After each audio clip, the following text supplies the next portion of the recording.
Mesdames et messieurs, bonjour et bienvenue. Merci de nous rejoindre sur RTI 1 à la une de l'actualité. En visite de travail en Italie, la ministre des Affaires étrangères a été reçue en audience par le directeur général de la FAO, le Fonds des Nations Unies pour l'alimentation et l'agriculture. Au centre de leurs échanges, la coopération entre la Côte d'Ivoire et la FAO. On retrouvera Michel Digré sur place au tout début de ce journal. Le ministre Tchakba Laurent a procédé le samedi dernier à l'inauguration d'un groupe scolaire à Agban Village. Sa superficie, 6145 mètres carrés, comprenant une école maternelle, 3 écoles primaires et une cantine scolaire pour un effectif de 1260 élèves. Reportage à suivre dans 10 minutes environ. Le président français a annoncé récemment la restitution d'œuvres à la Côte d'Ivoire, dont le Djidji Ayokwe, célèbre tambour-parleur ébrié, qui était utilisé comme un outil de communication pour transmettre des messages entre différentes localités. Il avait été confisqué par les colons français en 1916.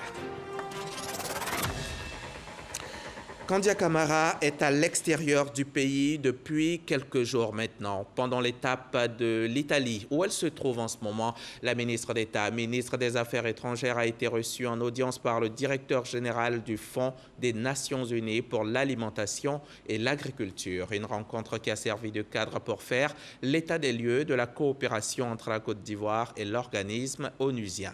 La redynamisation de l'agriculture ivoirienne était également à l'ordre du jour. Michel Digré. Kandia Camara et l'ambassadeur Seydou Cissé, représentant permanent de la Côte d'Ivoire auprès de la FAO, reçus en audience par le directeur général de l'Organisation des Nations Unies pour l'alimentation et l'agriculture. Récemment, cette institution onusienne a accordé un financement de plus de 5 milliards de francs CFA dans le cadre du Fonds vert. La FAO a également soutenu le deuxième programme PNUA de la Côte d'Ivoire. La ministre a transmis les remerciements du gouvernement ivoirien au premier responsable de la FAO qui en a profité pour formuler des vœux. Son souhait, c'est que la Côte d'Ivoire prenne le leadership au niveau de la sous-région dans tout ce qui est programme concernant l'agriculture, concernant les eaux et forêts, concernant l'environnement, et parce que dans ces différents domaines, la Côte d'Ivoire est un bon exemple et la Côte d'Ivoire a beaucoup d'expérience et il pense que la Côte d'Ivoire doit partager ces expériences-là avec les autres pays de la sous-région et pourquoi pas les autres pays africains et les autres pays aussi au niveau mondial. Cette audience met fin à la visite de travail de la ministre des Affaires étrangères en Italie et à Genève. Au cours de ce séjour, Kandia Camara, à ses côtés, la ministre Arlette Badou, présente à Rome, ont procédé à la décoration d'une trentaine d'agents du concours auxiliaire et de consuls honoraires ayant plus de 15 années d'activité professionnelle. Les Ivoiriens demandeurs de la carte nationale d'identité reçoivent leurs documents. Pour certains, la demande date de plusieurs mois déjà, plusieurs longs mois. Face à la situation, l'ONESI a trouvé la parade. L'Office a mis en place des guichets spéciaux pour la délivrance des cartes. 10 000 CNI sont ainsi disponibles. Les précisions de Théodore Zouzou et Franck Quadio. Office national de l'état civil et de l'identification de Côte d'Ivoire, ONESI, au plateau. Mamadou fait partie des 20 000 demandeurs de la carte nationale d'identité de 2014 à 2019 qui attendent le précieux sésame. Il vient régulièrement ici s'informer. Je suis venu pour une réclamation. Ça fait bientôt 2 ans, il n'y a pas encore reçu ma carte. On me demande d'aller voir sur le site de l'ONESI. Le site demande traitement en cours. Donc on attend toujours que le traitement soit confirmé. Certains pétitionnaires sont plus heureux. Ils sont de la nouvelle vague d'enrôlement, celle de 2020, venue pour la vérification. Quand le pétitionnaire dit qu'il y a une erreur sur sa carte, nous on prend en compte sa préoccupation. On fait la photocopie du récépissé, on prend la carte et on remonte les informations. Une lueur d'espoir ce jour pour les enrôlés de la vague 2014 à 2019 inclus. 10 000 cartes sont enfin disponibles sur un total de 20 000 grâce aux guichets spéciaux qui permettent de reverser ces anciens enrôlés dans la nouvelle vague, celle de 2020, sans payer à nouveau les frais. La remise officielle est faite par le directeur de l'ONESI. Je suis très contente Parce que j'ai attendu ça très longtemps. Je n'arrive pas à voyager. J'avais tous les problèmes. Maintenant, je suis libre d'aller chercher mes marchandises à l'extérieur. Je peux voyager, faire mes activités correctement comme ma femme. L'objectif de cette cérémonie ici est de remettre les premières cartes aux Ivoiriens concernés par les guichets spéciaux. Il s'agit ici de pétitionnaires qui sont fait enrôler pour la carte orange, mais aujourd'hui qui sont transitionnés vers le nouveau dispositif d'enrôlement pour la nouvelle carte nationale d'identité biométrique. Et donc c'est aujourd'hui chose faite et ce processus va donc se poursuivre jusqu'à ce que nous ayons satisfait l'ensemble des Ivoiriens concernés. Le directeur de l'ONISI rassure les populations de la disponibilité des cartes. L'obtention sera progressive. Il invite alors les non-enrôlés à s'engager, car à partir du 31 décembre 2021, les cartes orange ne seront plus valables. On va maintenant à Korogo, au nord de la Côte d'Ivoire. La capitale du Poro abrite depuis hier des concertations entre la commission de l'UEMOA et la mission de l'Union africaine pour le Mali et le Sahel. Ces concertations portent sur la paix, la sécurité et le développement dans les zones frontalières dans les États membres de l'UEMOA. Le ministre de l'Intérieur et de la Sécurité était présent à la cérémonie au nom du chef du gouvernement, Ami Sissoko. Comment prévenir les conflits liés à l'exploitation des ressources naturelles dans les zones transfrontalières en Afrique de l'Ouest? C'est à cette problématique que l'Union économique et monétaire ouest-africaine UEMOA et la mission de l'Union africaine pour le Mali et le Sahel, MISAEL, essaient d'apporter des réponses. D'où l'organisation des assises de Korogo après celle de Sikasso au Mali en 2019 sur la promotion de la paix, la sécurité et le développement dans les zones frontalières. C'est le ministre de l'Intérieur et de la Sécurité, Vagodo Diomandé, qui a procédé ce matin à Korogo à l'ouverture de ces concertations. Il y représentait le Premier ministre Patrick Hachi. Quant au président de la commission de l'UEMOA, lui y a pris part par visioconférence depuis Ouagadougou au Burkina Faso. Pour les organisateurs, il est impératif de conjuguer les efforts en vue d'un résultat efficient. Les conflits liés à l'utilisation des ressources naturelles s'amplifient d'année en année, avec leur corollaire de pertes considérables en vies humaines. Il est impératif, aujourd'hui, d'œuvrer intelligemment à prévenir les conflits, y compris par la promotion de solutions inspirées par nos traditions locales et nos valeurs de respect mutuel et de partage.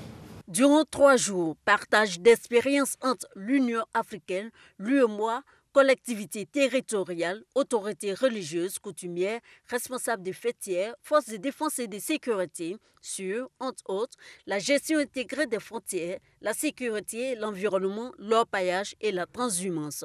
La sécurité à nos frontières est devenue aujourd'hui plus que jamais la condition sine qua non de la paix et de la stabilité politique de nos États, sans lesquels le développement serait une vue de l'esprit. En effet, au regard des menaces sécuritaires qui y prennent racine, la gouvernance de nos frontières est devenue une de nos priorités nationales. Ainsi, des mesures sécuritaires vigoureuses et de grande envergure ont permis de stabiliser la situation aux frontières nord de la Côte d'Ivoire. Les recommandations des assises de Korogo permettront de mettre en place un cadre politique pour la prévention, la gestion et le règlement des conflits liés à l'exploitation des ressources naturelles dans les zones transfrontalières. On va ouvrir la page éducation de ce journal avec tout d'abord cette inauguration du groupe scolaire Tchagba Laurent, du nom du ministre de l'Hydraulique. Le groupe scolaire comprend une école maternelle, 3 écoles primaires et une cantine scolaire pour plus de 1200 élèves. Reportage Marie-Loïse Trierou dans un commentaire de Sephora Zegui. Le groupe scolaire Tchagba Laurent, d'une superficie de 6145 m², est composé d'une école maternelle, d'une cantine scolaire et de 3 écoles primaires, de 6 salles de classe. On est heureux de Tchagba Laurent. Ce qu'il a fait pour nous là, en tout cas, il n'y a pas quelqu'un qui a fait ça dans Agban là, c'est lui seul. C'est vrai que c'est dans le village d'Agban, mais l'école n'appartient pas à Agban village. L'école appartient à toute la commune d'Atekoubé. Ces infrastructures sont offertes par Laurent Tchagba, député d'Atekoubé et par ailleurs fils d'Agban village. Une initiative à pérenniser selon la tutelle. Monsieur le ministre de l'Hydraulique, vous mettez un point d'honneur à assurer l'accès équitable de tous les enfants de votre communauté à une éducation scolaire de qualité. chers collaborateurs et chers élèves, votre responsabilité est engagée pour faire en sorte que le groupe scolaire Tchagba Laurent porte fièrement son nom. Lui-même, ancien élève de Agban Village, Laurent Tchagba, le député d'Atekoubé, a rasé l'ancienne pour en construire une nouvelle afin de l'adapter aux normes actuelles. Construire ce groupe scolaire pour le compte du village d'Abidjan-Agban et le remettre officiellement aujourd'hui à l'État de Côte d'Ivoire est la réalisation d'un rêve que j'ai mûri depuis des décennies. Le groupe scolaire Tchagba Laurent accueillera dès lundi ses 1260 élèves. Reportage donc Marie-Loïs Trierou et Sephora Zegui. Et dans le Grand-Togo, le conseil régional se tient également aux côtés des élèves de tous les départements de la région. Pour cette rentrée des classes 2021-2022, le conseil leur a offert de nouvelles salles des classes et des attestations de prise en charge d'une valeur de 20 millions de francs CFA.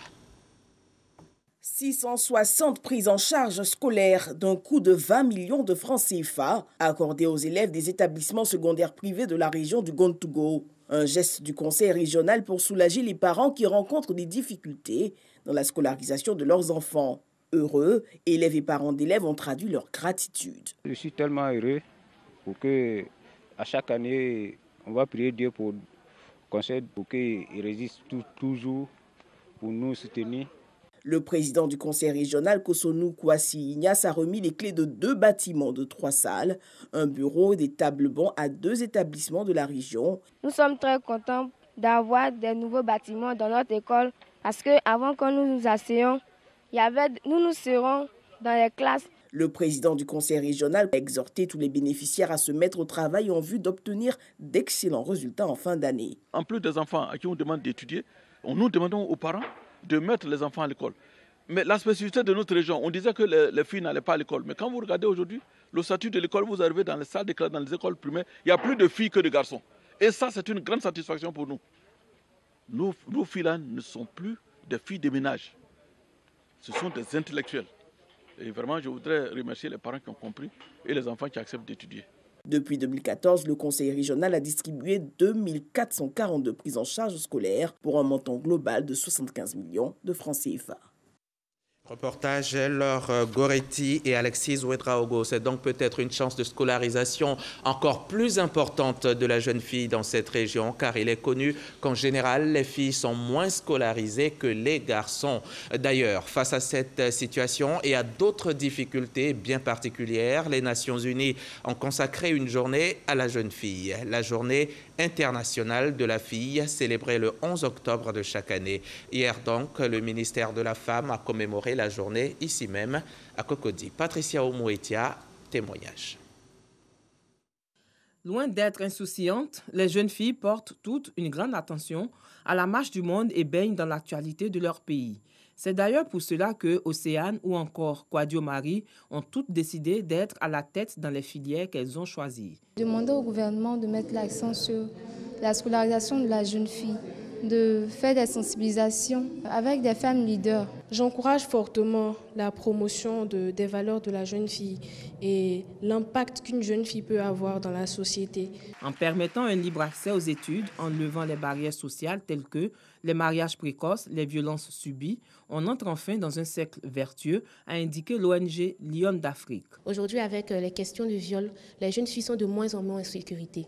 Et aussi promouvoir l'éducation, de sorte à ce que dans toutes les parties de la Côte d'Ivoire, les filles soient de mieux en mieux éduquées.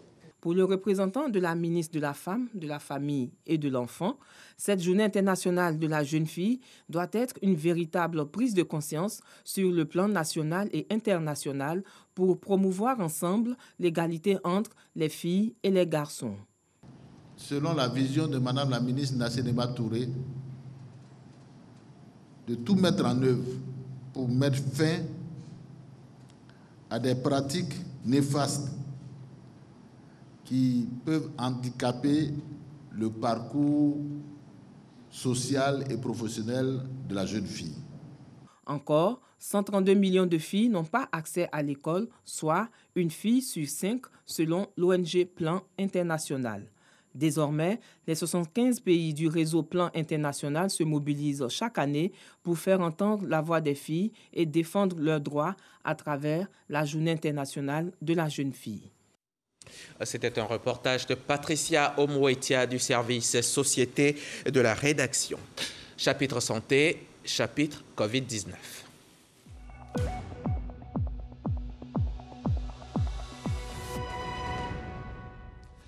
10 nouveaux cas de contamination au coronavirus pour la seule journée d'hier lundi. 3 morts enregistrés dans la seule et même journée.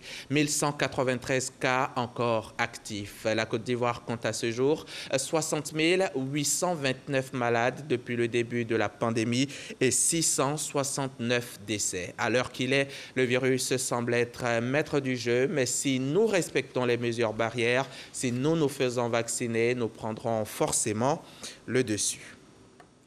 On en vient maintenant aux rencontres d'échange du CICG, le Centre d'information et de communication gouvernementale. Je vous emmène pour cela au centre de prise en charge des usagers de drogue dure injectable à Marcory.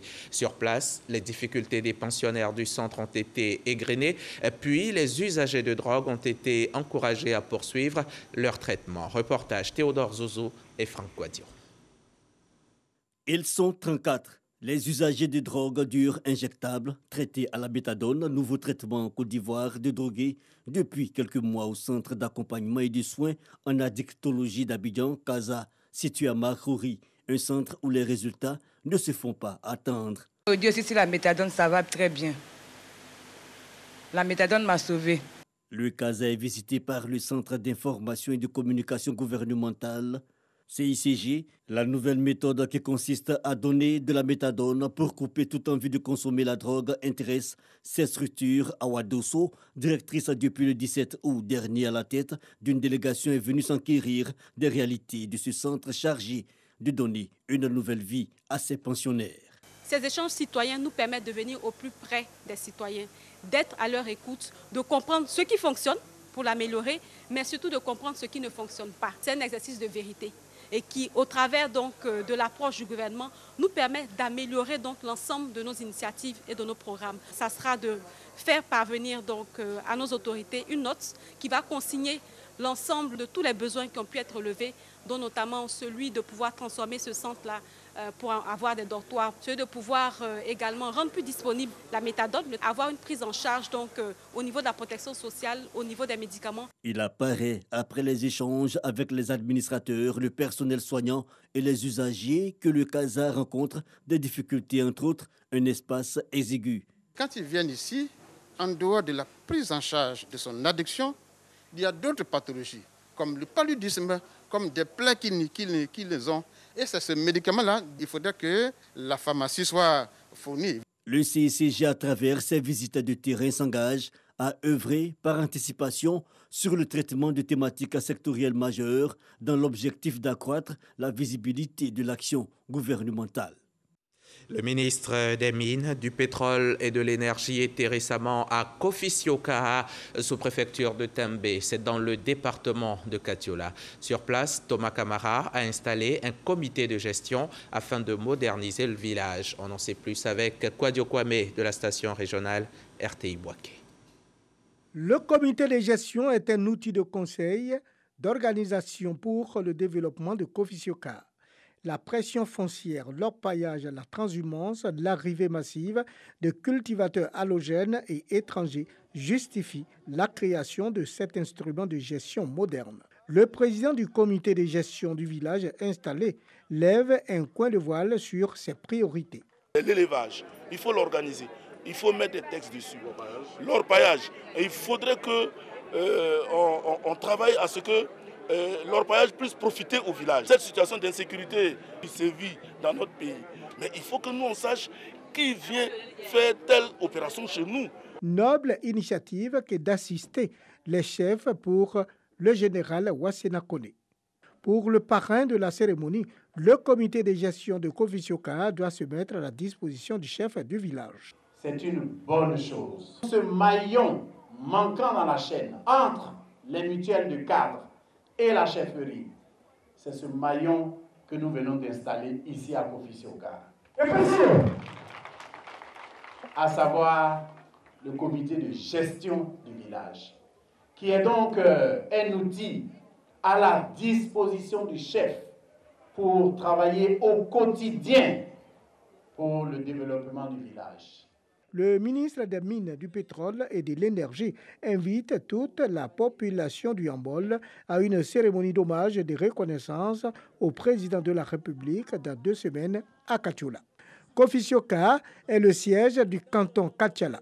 Le village dispose de 26 000 hectares de terre et peuplé de plus de 6 000 âmes. Le village souhaite son érection en chef-lieu de sous-préfecture. Les éléphants de Côte d'Ivoire ont battu 2-1 l'équipe du Malawi dans le groupe D des qualifications africaines pour la Coupe du Monde 2022 de football. C'était hier, lundi, à Cotonou, au Bénin.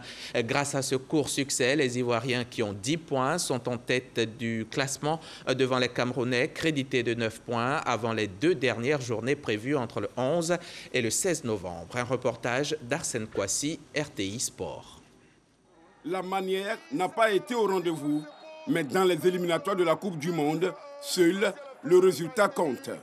Opposés au Malawi, les éléphants de Côte d'Ivoire s'imposent difficilement de cette même formation dans le cadre de l'AT2 de la double confrontation. Une rencontre qui tourne rapidement à l'avantage des éléphants avec l'ouverture du score, signé Nicolas Pépé. Mais au score, la réaction malawite intervient à la 20e minute avec l'égalisation de Kounda Mouyaba. Un but partout à la pause. En seconde période, les Ivoiriens font le siège de la cage du Malawi. Conséquence, Gervinho est retenu dans la surface de réparation. Vigilant, l'arbitre indique le point de pénalty. Proposé au tir, le spécialiste en la matière, Franck Kessié, transforme parfaitement sans trembler.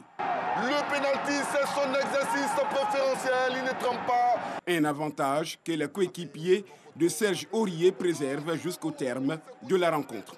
2-1, score final.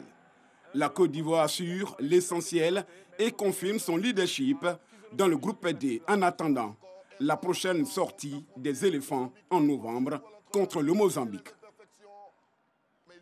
Nous sommes en route pour le Qatar en 2022, c'est sûr. On va parler culture. Le peuple bron prépare son plus grand rassemblement culturel. Chaque année, l'Adaye Kessié consolide l'unité du peuple autour du roi. L'événement, depuis quelques années, a pris une dimension festive, populaire et touristique. Les préparatifs pour cette année vont bon train et des milliers de festivaliers sont attendus.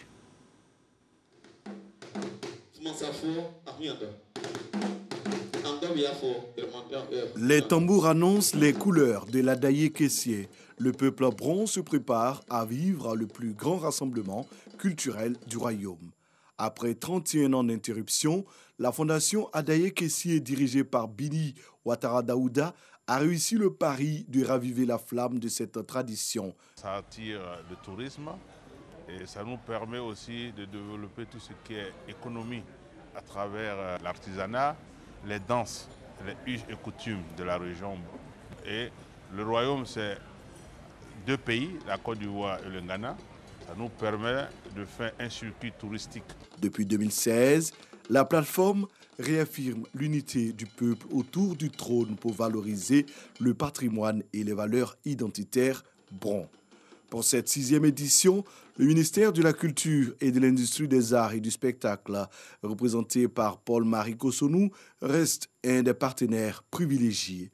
Le ministère accompagne tout cela au niveau de la caution institutionnelle, c'est-à-dire que nous avons des techniciens maison qui accompagnent cette dynamique, mais nous avons également un soutien financier. Les festivaliers viendront de divers horizons. La France et le Gabon en sont les invités d'honneur. Ce vaillant et historique peuple bron a fait de votre interlocuteur un fils bron. C'est pour moi un devoir d'assister à l'Adaye Kessié. L'Adaye Kessié est un événement culturel et touristique majeur. Il se tient du 26 au 30 octobre 2021 à Tabagne, au nord-est du pays, dans la région du Gontougo. Toutes les 5 provinces, à savoir la Inifie, le Pinango, le Fumassa, l'Angobia et la Kidom, autour du chef, seront là pour célébrer le Nouvel An.